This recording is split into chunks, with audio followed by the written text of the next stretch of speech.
This is the Rebel Scum podcast. Available in video on YouTube and audio wherever you listen to your podcasts. Every week, Brock and James talk the latest rumors, news, and theories from a galaxy far, far away. Support us on Patreon for exclusive offers and join the Star Wars discussion. Patreon.com/RebelScumPodcast. Here are your hosts, Brock and James. You are always scum. Rebel scum. I lost. Rebel scum. Boom, boom, boom, boom, boom. What up, James? Community movie is happening. Oh, yeah. Is that for real? It's for real. It's going to come to Peacock. And hold on, I just lost it. And I don't know, but it's coming to Peacock. Joel McHale has officially made it official. Wow. 1 hour before recording this podcast. He Oh. tweeted out and he tagged all the cast of Community and he put the graphic and a movie. So it's happening. Peacock. Here we go. So this is the Rebel Scum Community podcast. Getting to know.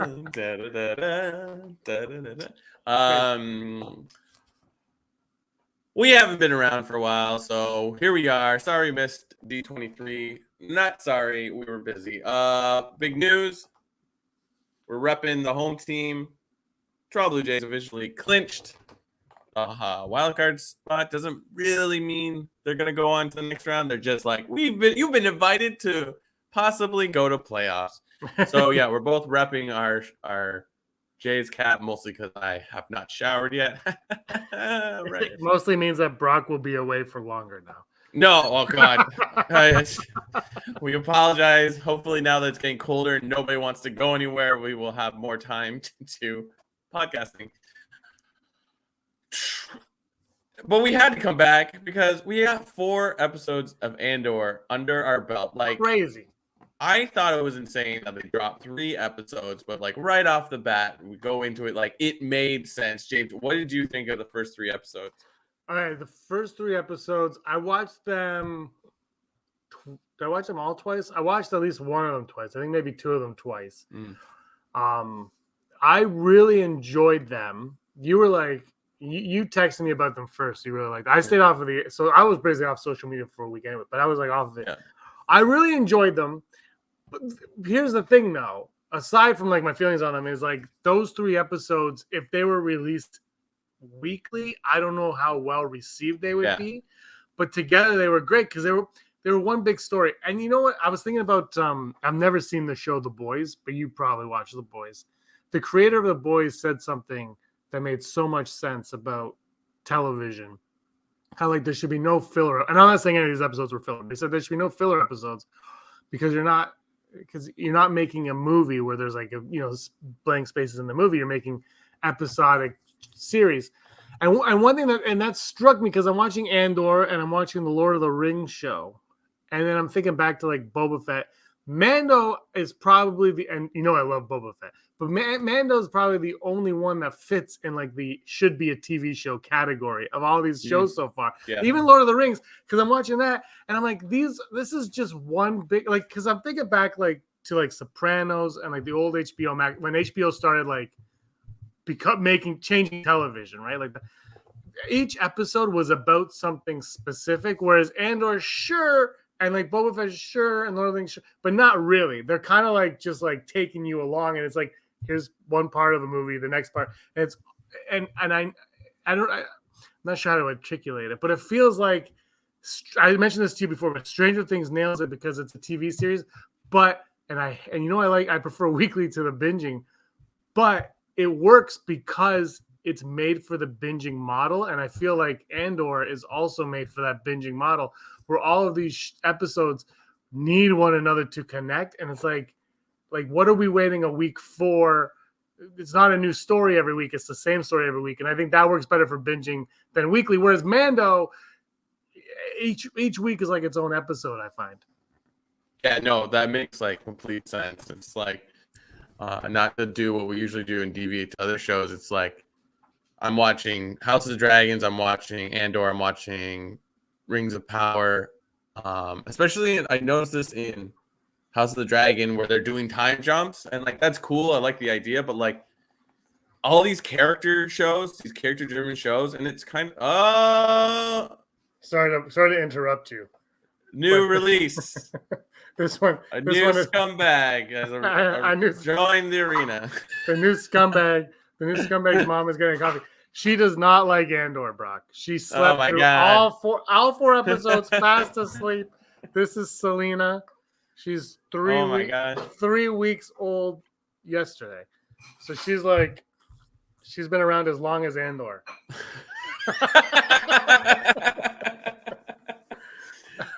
This is awesome because I feel like a Patreon because this is my first time seeing Selena. That's not a picture. It's your first time seeing her live. Oh my God, she's beautiful. She's. You want to say And then something? I pick up Gatsby. He's like, "Here's my baby." Yeah. we just showed dogs after. Yeah. Anything you want to say? She's not talking much these days. She's like, "A non-Filoni project is pretty decent." Yeah. We do have to talk about that Filoni thing. Anyway, sorry, continue. Yeah. She'll listen up. But it's just like these massive shows where I can't remember all the character names, and now it's like like House of Dragon's still good. Don't get me wrong, but like these times I'm like, who is that now? Because it's like some white dude in a knight's like get up looks the same as the other white dude. So I'm like, who are these people? Like whatever. But yeah, like it's wild. I was thinking about it. I can't. This is what deviates my idea, my thought on Andor. It's like the whole storyline with this like upstart Imperial that's trying to like oust or trying to find Cassian in the first 3 episodes. It's like it was good, don't get me wrong, and like just seeing like their like little security group trying to like find him and then get like if you had cut the entire storyline up and just had like there's some Imperials chasing us, they figured out because the guy sold them out. That's it. Like I don't know how the rest of the series is going to go, but that could easily be put into the first third of a movie, and then we're good. Because like the end of that 3rd episode, you're like, "Yo, that was sick." Because like I was watching it at work, so I'm like my mind was going from different place to different place and watching in chunks. I was like, "That was cool. That was cool." I mean, like Diego Luna is great actor, so it's like Ewan McGregor. You're like, "Yeah, I'm in." But then by the time you get to the chase at the end of the 3rd season, you're like.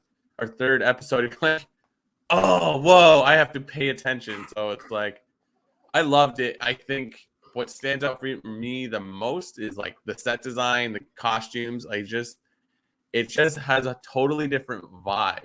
Like, I don't know what, like you're the director, you're the cinematographer, James.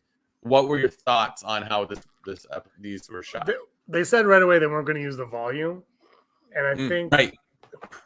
Yeah, and I think because it's so connected to Rogue One that made it so much sense. I think the volume works great for Mando and Boba Fett, and probably like Ahsoka and all that stuff. But hi, she's like I don't like it. Go back to the volume. But I think this show needed to look like that because it needed to connect to.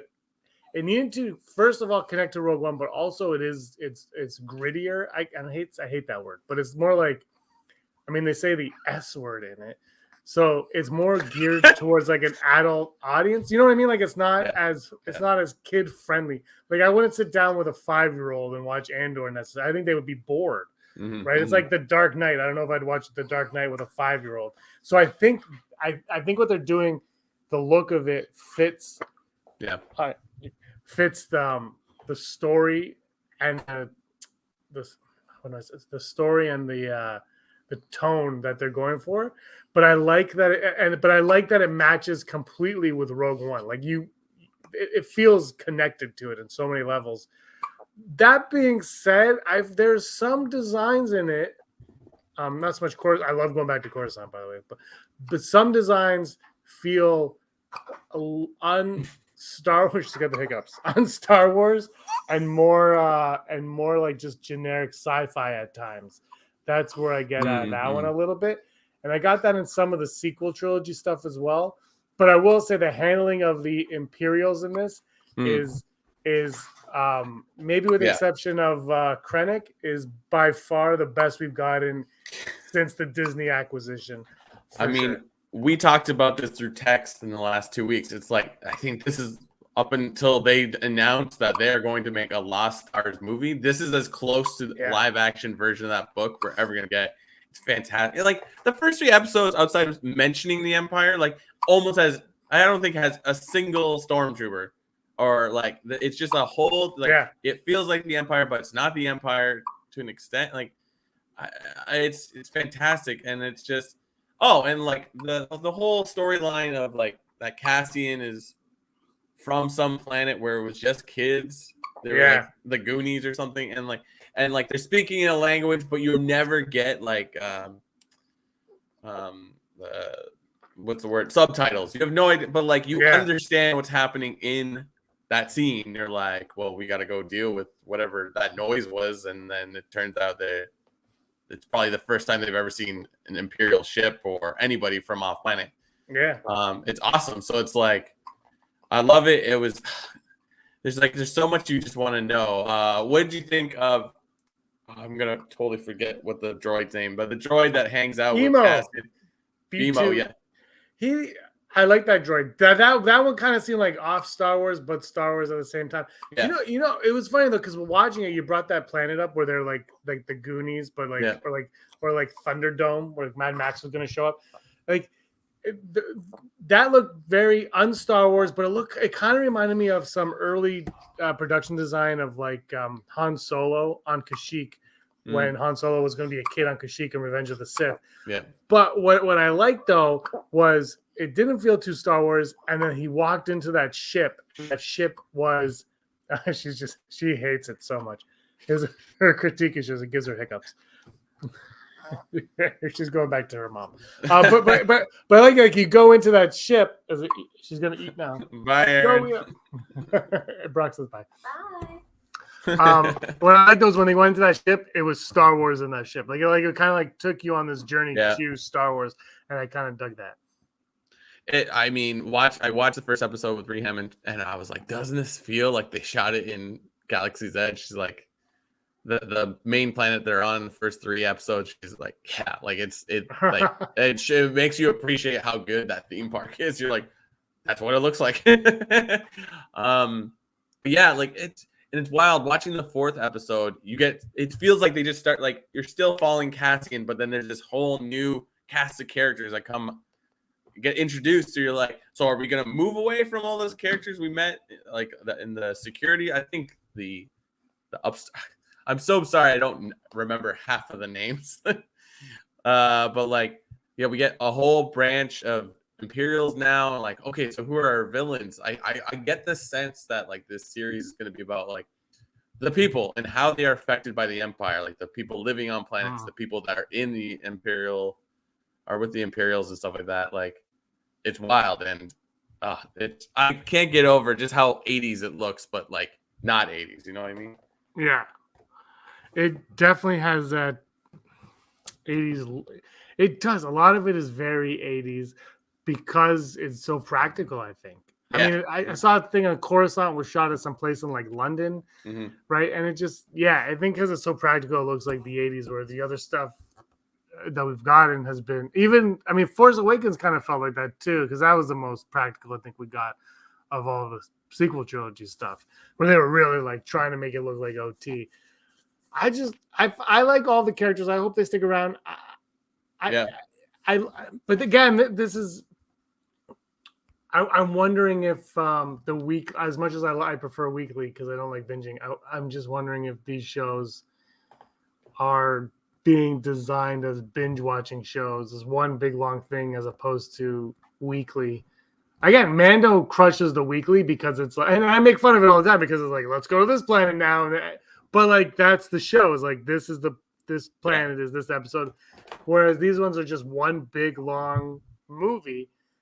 And to your point, I think that Imperial guy is going to come back. He's going to play a big role in this series. I don't know what that role is going to be yet, but he's going to play a big role, obviously.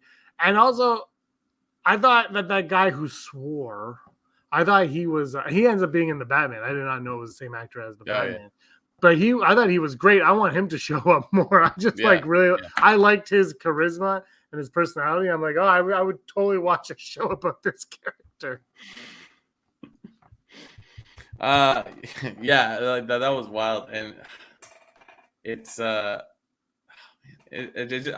just this is a show that, like, if they were to do, like, you know how with like the prequels, you can go to Italy and go to where they shot in the Naboo scenes. Yeah. It's like, I feel like this show would be like, oh, come there and we'll see this field where they shot, where the young rebels are and stuff like that in the 4th episode.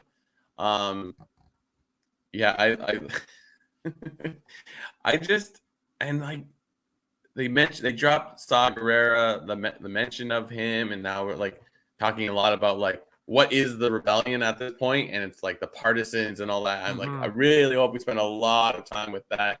I loved seeing Mon Mothma show up in episode 4, and like seeing her like family life is not great. Like it's you can tell like her and her husband don't get along, and it's probably because they don't have the same sentiment toward everything. I believe there's mention of some like characters from the book or comics, or like, oh, that's like Palpatine's like left hand, right hand man or whatever, Sly Moore. I've never heard that name, but like that's a mention from something that was invited to this like dinner. They're like, oh, like the beginnings of the real empire, imperial whatever, are like in place, and it's slowly growing. So it's like, yeah, you kind of forget that it's like, where, oh no, I can't remember. It's like, this is 5 years prior to Rogue One, so the Empire is in full swing, right? Like this isn't like, because it feels like that planet, what is it called that they're on? The security company was in charge, and then this screw up with Andor is where like the Empire finally shows up at the planet. Like it felt like that was like it was new. Maybe they're just too far, like mid rim, outer rim. So yeah, they might be too far, and then they just have this company overseeing it because they don't want to send their resources there or something. Yeah, and like when Stellan Skarsgård, like what a triumph of acting. Like that's wild. Like I need to rewatch that like antiquities shop scene again, where it's just like, it's like, why does he have hair? I need to not watch this when I'm walking. I'm like, why does he have all that hair? I'm like, oh, he switcherooed. Yeah, I was like, his character was one. So, Selena, who just saw, was born on Disney Plus Day when they dropped like the trailer for all this stuff. So I didn't watch any of it because I was in a hospital. Like, what's got it? So, so I think like a few days before, I was sitting down. And she was sleeping. I was like, I am going to watch the Andor thing that they dropped on Disney Plus Day. So I finally watched it, and it was like that scene in that hangar that they're in, the warehouse, whatever. Yeah. And then he doesn't show up till the 3rd episode or at the end of the 2nd episode, whatever. And I was like, what is his character in this? Like I was trying to figure it out. I'm like, he's something more. And I love that he's that he just lives on Coruscant. I love that switcheroo that he did. And a part of me, even though he's not in the movies, a part of me hopes he survives this series. Yeah. And even though he's not in the movies, when you see Mon Mothma in Return of the Jedi, you know that his character is lingering somewhere too. Like, you know what I mean? Just like watching it, you know that his character's around. Yeah. He probably will die. Let's be honest. He'll probably get or arrested by the Empire or something, and then killed off camera. But I hope he survives, and I hope he's around for it all. Well, we get 2 seasons. How many episodes are in this season? 8? 12. 12 this, and I think it's 12 next. And so this year is all 1 year, and next year every 3 episodes is going to be 1 year. So it's going to be the last 4 years. Okay. Yeah. Oh, so they're gonna do a House of the Dragon sort of thing where it's like we're now. Oh, that's genius. That's amazing. There's 12 more episodes, and look how much ground they've already covered in 4 episodes. Like you're immediately in. Like in my opinion, though episode 4 when he's like, pick a name, that's who you'll be for the next 5 days, and they're like Clem. It's like you're Clem for the next 5 days. I was like, he could have just said Fulcrum, and I would have lost my mind. I was like, oh, what? Oh, wait. I can't remember how that goes. Does Ahsoka have the Fulcrum code name and then Cassian? I don't know, but like, Yes, it's Ahsoka's first. okay, never mind. And then Somebody else has it first in the books, though. Who was it? Oh, now I forget. Oh, that's awesome. yeah. I hope that gets mentioned at some point, maybe this season or next season. Was it Cassian Andor was Fulcrum? And then who's the rebel or who's the Imperial turned rebel in Rebels? Alice. Callus, right? Yeah, he becomes Fulcrum after that, like in that. But then it's mentioned in like the Rogue One book that he's Fulcrum. Like it's never actually been put into like any actual media aside to like the visual dictionary of Rogue One. Do I have that one? No, I have Han Solo. Yeah, I was like, oh, that'd be great. It's funny, like one of the rebels on that planet when he goes to meet. See, this is what I'm getting frustrated with. I don't remember names. I don't know if that's old. Yeah, I don't either. It's just like I'm like the girl's name is Bix and the guy that dies is Tim, and but I confused Tim with that construction worker guy that Cassie keeps hanging out with. I'm like, why did he betray him? I'm like, oh, that's a totally different person. Gotcha. But yeah, like one of the actors, I just finished watching him in that show, The Bear, and I'm like, oh man, this guy's busy. So, Who is yeah, The Bear?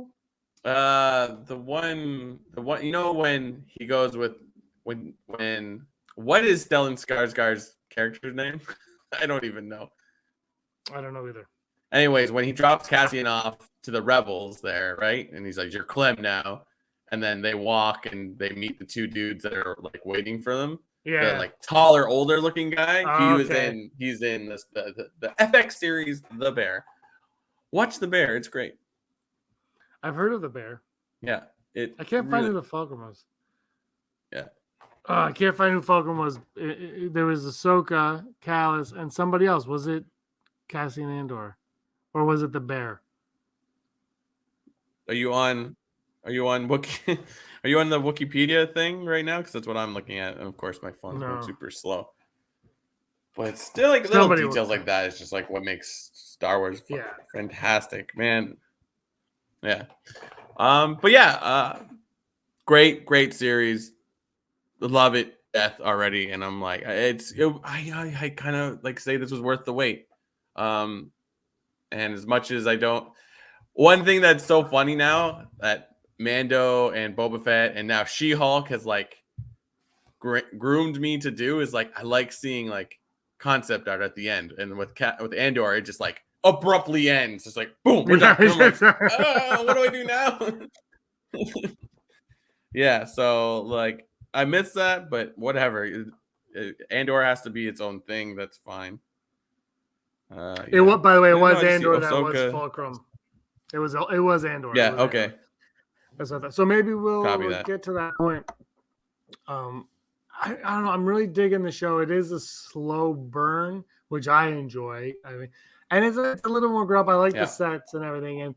But my favorite part of the show so far was in that 4th episode with the Imperials on Coruscant, kind of talking and bitching and seeing the hierarchy and play and stuff like that. I was like, oh, this is interesting. I was really very intrigued in that, and I really enjoyed what they were doing. What do you think is going to come? Like, where do you think this show's going with episode 5, 6, 7, 8, 9, 10, 11, 12? No clue. I mean, it's not like he has to meet any actual characters, you know? Like he doesn't have to meet Jin or K2SO for that matter. Like his back and forth with BMO or B or whatever was like, oh, I understand why you didn't put K2SO. You had a droid that like he interacts with. I hope his adoptive mother comes back. I definitely see like this rebel plan is gonna be like something is gonna go bad, but it's gonna solidify how he's a good pilot or whatever. He's definitely gonna like this plan they've got hatched is like gonna go real bad, but they'll get through it. I think We're gonna get more. Like we're gonna definitely get a story of Imperials that will defect because they're like, why are we doing this? And then Imperials that will fully get on the thing. Like I know that it's such a vague concept, but like I think that's gonna be a major part of the story. And what was the other thing? Yeah, no, I think it's going to be about Cassian, but like it's not going to be as much as I'm sure his character will develop. It's going to be very much about like this is what happens when you let a fascist government take over the galaxy and ruin everybody's lives. Like I'm here for it because it's like that is so interesting to me. Yeah. Yeah, me too. And yeah, that goes back to what you said about Lost Stars, where it's going to be the closest that we're going to get to. And it's funny because Lost Stars is now 7 years old. 7 years old this month. It was Force Friday in September in 2015. Lost Stars came out with Aftermath side by side on the bookshelf. It's crazy. And yeah, we haven't.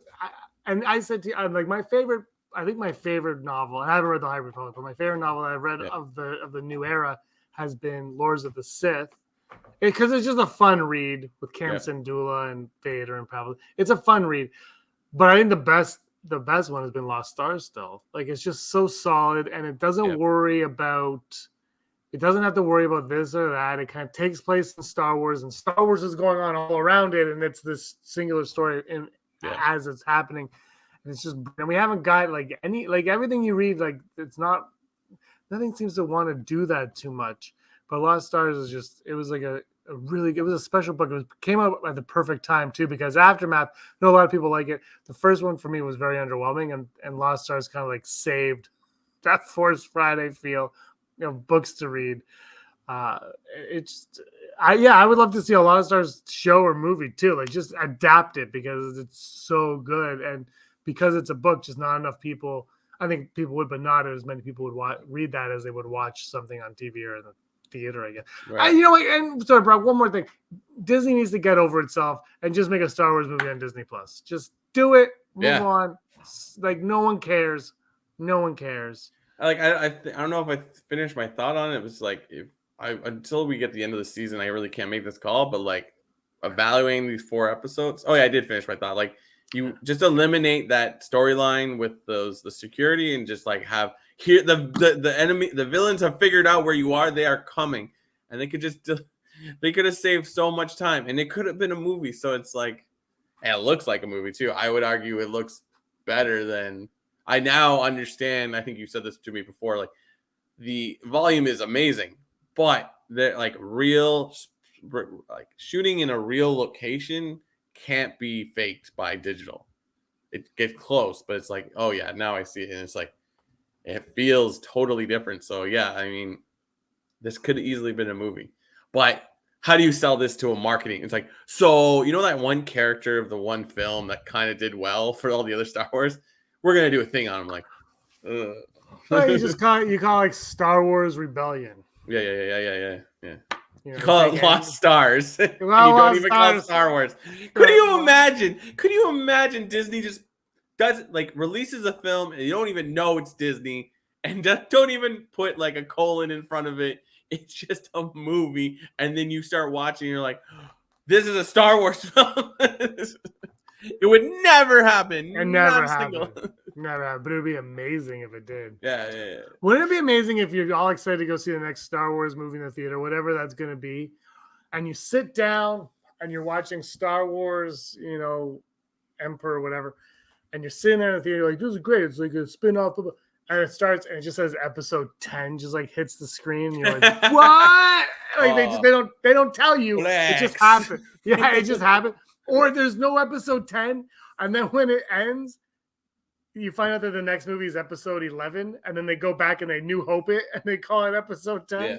That would be wild. I think they should, anyway, whatever. They shouldn't have stopped at episode 9. Star Wars is Star Wars. By the way, before we get to the odds, I just watched the Werewolf by Night teaser trailer. Oh, you sent it to me and I did not watch it because I didn't watch anything from D23. So I am just like, give it to me. Yeah, I just watched yesterday because I was really intrigued. Anyway, I won't tell you then. So let's go to the odds.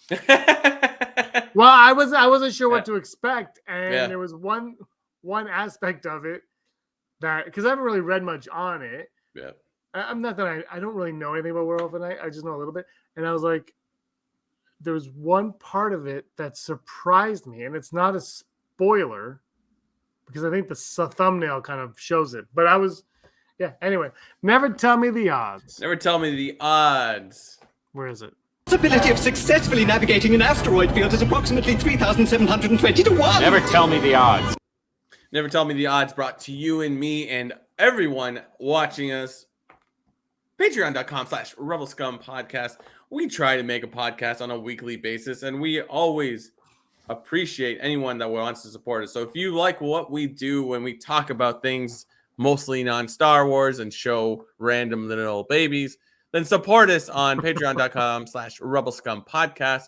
We will love you long time, like the following people that we shout out every episode: Heidi Feder, executive producer; Barry Brophy, Dennis Allen, Randy Kenobi, Mary Kristen Aton, Jeff Wilson, Phil Staniforth, Rez, Scott D, Josh Price, Matt W, Frank Perkins, Neil Lowry, Cosmic Girl 02, Gleek Play 1, Disney Desi, Charlotte, Kayla Davis, Dale Erdman, Dana Nerds, and the Girls with Sabers. Girls with Sabers.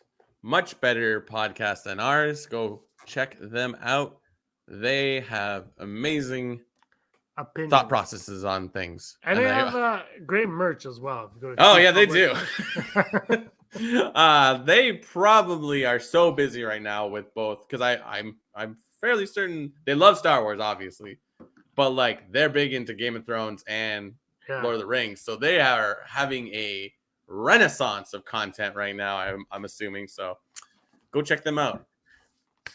Check them out. All right, today's odds brought to us by Patreon. Thank you so much to all of our Patreon subscribers. It means a lot to us.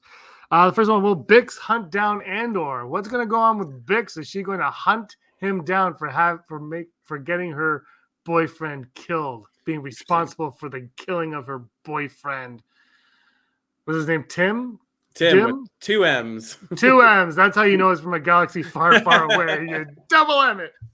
That's interesting, because I hope she comes back. That's wild. Like episode 4, you kind of just forget about all those other characters. But she was in Morbius, so her career could be, her career could be on Total Vampire. There you go. I'm gonna go 65%. I hope we see her again. I don't really know why she would go after him, but yeah. I feel like she's going to join the rebellion. I'm going to go 40% on hunting down, but 100% she's going back on the show. It's just I can see like some characters not coming back, but she's the one that definitely has to come back, because they did too much with the relationship between her and Andor to just have her kind of disappear from the storyline after 3 episodes. So I'm going to say she's coming back, but I don't know what.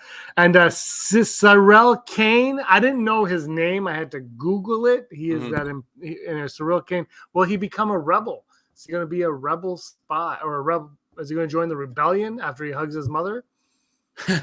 Yeah, that's like, I think we're definitely going to follow him more, even though a lot of these Imperials seem to be like, they look at the screen, they're like, what am I doing? So is he going to become a rebel? I'm gonna go 75%, because I think he's shook by what happened, and he's questioning why the Empire, like the guy that seemed to be very into it, now is like, this is this is what it is about. So yeah, I'm gonna say full Brock, because I can see it happening, but I can also see the blonde Imperial, like, who was like, I need the records.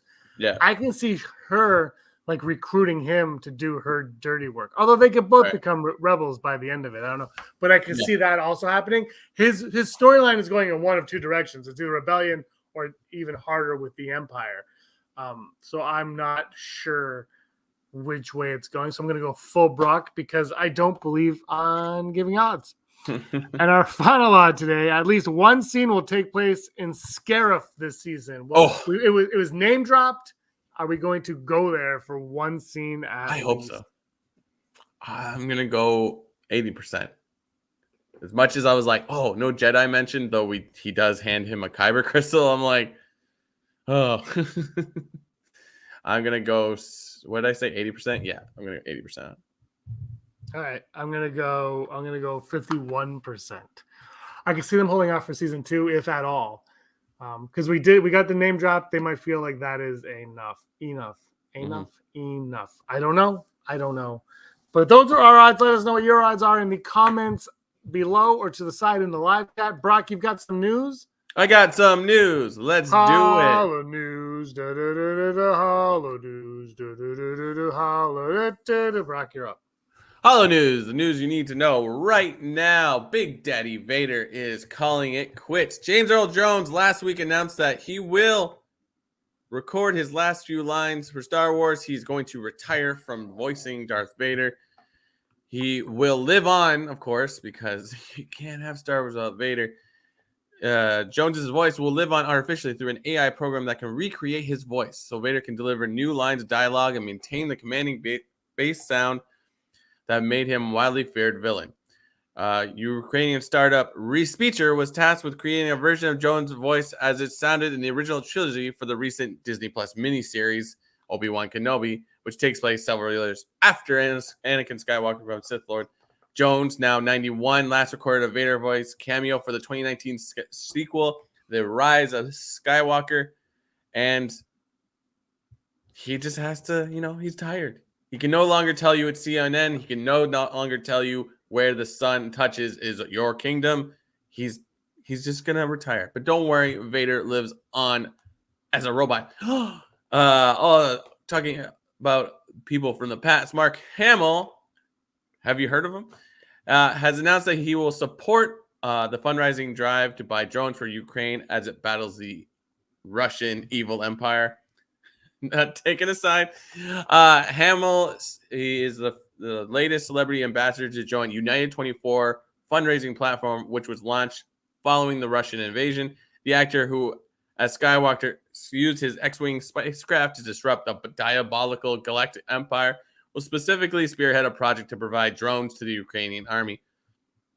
Hamill says, I know for certain that Ukrainians need drones to protect their land, their freedom, and the values of the entire democratic world. Right now is the best time for everyone to come together and help Ukraine stand up in this war with the evil empire. The Army of Drones project requires remote controlling flying drones and funds their maintenance and pilot training in order for the Ukrainian army to constantly monitor the 2,470 kilometer long front line and provide an effective response to enemy attacks. The Ukrainian military has received almost 1,000 drones via the program, which also allows people to donate their own drone as well as cash. And in our final story, Cassian Andor, this show will be put into a 90-second featurette on the National Geographic Travel Twitter, revealing how much work went into the set design, specifically by the work of Luke Hull, chosen by Tony Gilroy immediately to design it because of his work on Chernobyl. Hull points out that as a production designer for Andor, we were keen to build worlds that felt like they went beyond just a set. The story is quite gritty, so we used a lot of locations that were relevant. Ferrix is a trading post town. It's one huge set, and we were referencing 1920s Amsterdam. And then with Coruscant being the planet of cities, it was natural to kind of gravitate to a more brutalist style of architecture. It's about scale and empire and monochromatic fascism. So if you want to see that featurette, check out National Geographic's travel Twitter. I'm sure it's also on Disney Plus's Twitter feed. And this has been your Hollow News. Hollow News. By the way, James Earl Jones. I was fine with that news. Like he's older, and he gave his blessing to his voice. I mean, he's a robot voice in Star Wars anyway. So I think we need to chill. All right, top five. Top five. What's the top five today, James? Top five moments from the first 4 episodes of Andor. Very plain. Mine are very lame, Brock. Very lame moments in Andor. My number 5 is when we first meet the rebels on that not Acto planet. Yeah. And he's sleeping, and the other guy's like, "Why? If you're sleeping, they're gonna cut your head off. Like Saw Gerrera's gonna kill you." I really like that moment because it kind of showed like how serious it all was and how this is a real thing. This isn't for kids. This is for grown-ups, and you better get your poop together. My number 5, I've already talked about a million times. Like, I love the set and costuming choices in this show. It looks wicked, and it just like you just look around all the details and just like that vibe of like this is kind of what the costumes look like in A New Hope, so it has to kind of look like that, and it looks awesome. Absolutely. My number 4 is the shootout in episode 3, the big ending, the grand finale of the 3rd episode when the poop hits the fan. I really enjoyed that. Just because it was that it was all building to that moment. That's what I liked about it. Everything was building to that moment, and that moment is what's going to set a course for the rest of the series, and that's why that moment is my number 4. My number 4 is going to be the awkward, cringy conversation between Mon Mothma and her husband about their dinner party, and it's just like this is like the tone of what the galaxy is like, where it's just like families are torn apart by like what is right in the galaxy. So yeah, he might have been a jerk, but I might have sided with him. We don't know. Okay, my number 3 is when young Andor was rescued on the ship, juxtaposed with new Andor being taken to his new life on the ship. I really liked those side-by-side comparisons on the 2nd episode, 3rd episode. Yeah. One of the episodes, I really like that one. My number 3 is going to be that as well. I just enjoyed the whole idea of like, they're just these kids living in the jungle and they have no idea what it is. Like even young Cassian, aka Cassa at the time, when they go by where that the mining area was that the Empire had done, and he had no clue it was there. The older ones who have left the village knew about it, but he's like, what is this? And it's like they've completely destroyed the planet. And it's just that idea of like, this is what happens when you have no idea what the Empire exists. And it's like, his reaction when he's on the ship is just to destroy like the ship around him. But you don't know why. He's just like, I need to destroy all these monitors. He has no idea what it's done specifically, but he's just like, this isn't wrong. This is not right. So Cassa. My number 2, it auto-corrected the first name to Kitchen. Luthian Rail auto-corrected to Kitchen. When he changed his character on the ship, he puts on his rings, and then he's like strikes his pose, and all of a sudden he does the Hannah Montana. I saw someone tweet that. I really enjoyed that part, and it gave that extra characterization to what people are going through on Coruscant and around the galaxy. Yeah, that's my number 2 as well. I love the idea that like he's literally there so that he can talk to Mon Mothma without being like. But it's like the whole they can't trust a single person, and they're being constantly watched. Yeah, I like the driver scene where it's like, we got a new driver, and then he has to like, she's like, oh, let me show you something. I really enjoyed that. And my number 1 is, I mentioned earlier, is that Imperial meeting. I'll put the 2 meetings of the Imperials on there, especially when she's like, I need those documents. And he's like, nah, and she's like, yeah, I'm gonna go tell you the teacher on you. I really liked that. I really like that. That was my favorite part of the series so far. I like how their like leader guy is like, we're not security, we're healthcare providers. I like that line. I loved it. Yeah, that was great. Yeah. And my number 1 is going to be the chase sequence of episode 3. I just love that back and forth between like Cassian and Luthian, and like Luthian has bombs already set up. It's like, I always create your exit before your entrance, and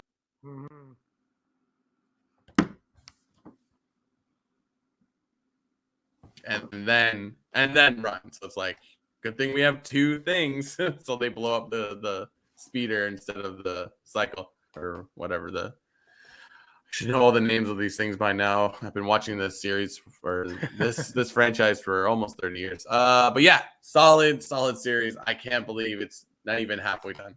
Not even. They're playing the long game. And you know what? I don't have a problem with that, because if it takes 12 episodes to tell the story, do it. If it takes 8, use 8. Don't overstay your welcome, but don't shorten it for the sake of being short. Absolutely. I really like it. Those are our top 5. Let us know what your top 5 are in the comments below or on the live chat. This has been the 260th episode of the Rebel Scum Pod. 260 episode. friggin' believable. I can't find what else. Here we go. This is what I'm looking for. That's just a banner. Anything else you want to say, Brock? No. Sorry we've been gone, but we'll try to be back every week. We'll be back. We had life-changing events. Yeah. And we will. And lots to. Oops, Indiana Jones. Oh, this is and Andrew used this, and I'm trying to deleted some of my stuff. So I'm trying to find things. All right, everyone. Thank you so much for watching. Give us a like and a subscribe, and tell your friends about us, and especially tell them about this guy because he was always scum. Rebel scum. Thanks for watching. Don't forget to give us a thumbs up on our video. As always, please subscribe to our YouTube channel, Rebel Scum Podcast, for all the latest videos.